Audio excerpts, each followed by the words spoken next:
As I stand here today to share a few words about my mom, I feel her looming presence behind me. And I know exactly what she's thinking right now. Jeb, keep it short. Don't drag this out. People have already heard enough remarks already. And most of all, don't get weepy. Remember, I've spent decades laughing and living a life with these people, and that is true. Barbara Bush filled our lives with laughter and joy, and in the case of her family, she was our teacher and role model on how to live a life of purpose and meaning. On behalf of our family, we want to thank the thousands and thousands of expressions of condolence and love for our precious mother. We want to thank Mom's caregivers for their compassionate care in the last months of her life. I want to thank Neil and Maria for their next-door family love of our parents, and thank John and Susan for their eloquent words. Meacham, you might have been a little long, but it was beautiful. We want to thank Russ and Laura for their friendship and pastoral care of our parents. And we want to thank all that are gathered here to celebrate the life of Barbara Bush.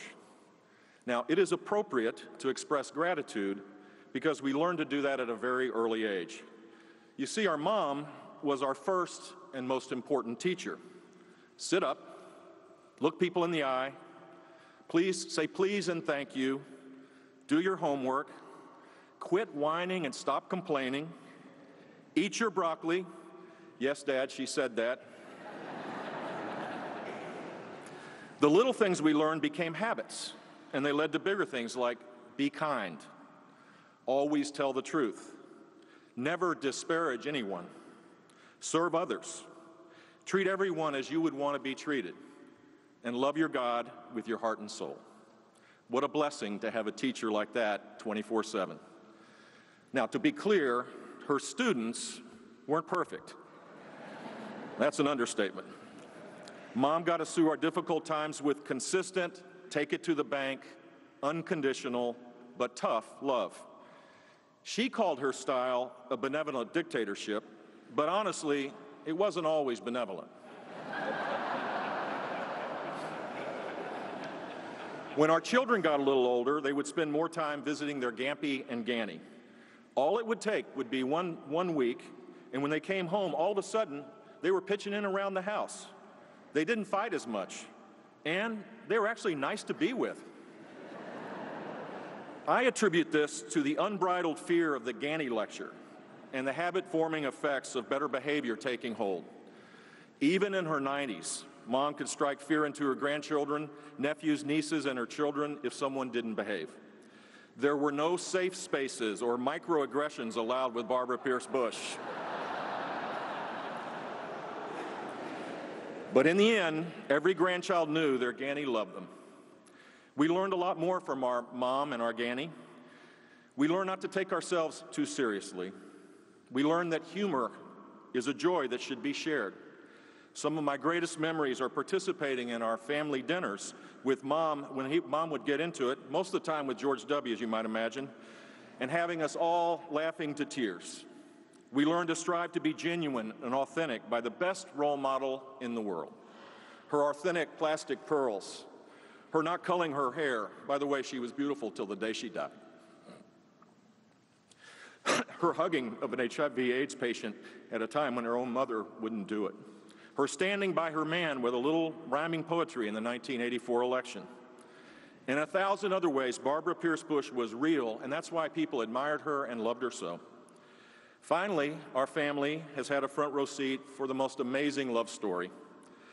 Through a multitude of moves, from New Haven to Odessa to Ventura to Bakersfield to Compton to Midland to Houston to D.C. to New York to D.C. to Beijing to D.C. to Houston to D.C. back to Houston and Kennebunkport. Whew. Their love was a constant in our lives. My dad is a phenomenal letter writer, and he would write Mom on their wedding anniversaries, which totaled an amazing 73 years. Here's one of them written on January 6, 1994. Will you marry me? Oops, I forgot, we did that 49 years ago. I was very happy on that day in 1945, but I'm even happier today. You have given me joy that few men know.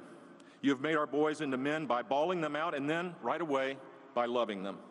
You've helped Darrell be the sweetest, greatest daughter in the whole wide world.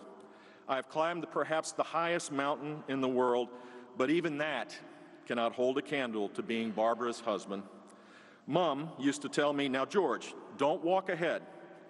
Little did she know I was only trying to keep up with Barbara Pierce from Rye, New York. I love you.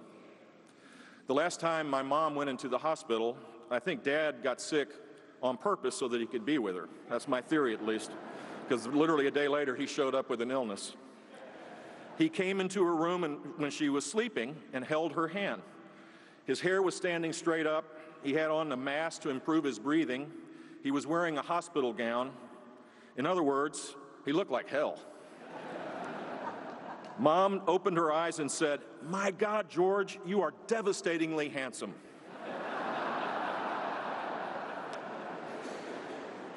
Every nurse, doctor, staffer had to run to the hallway because they all started crying.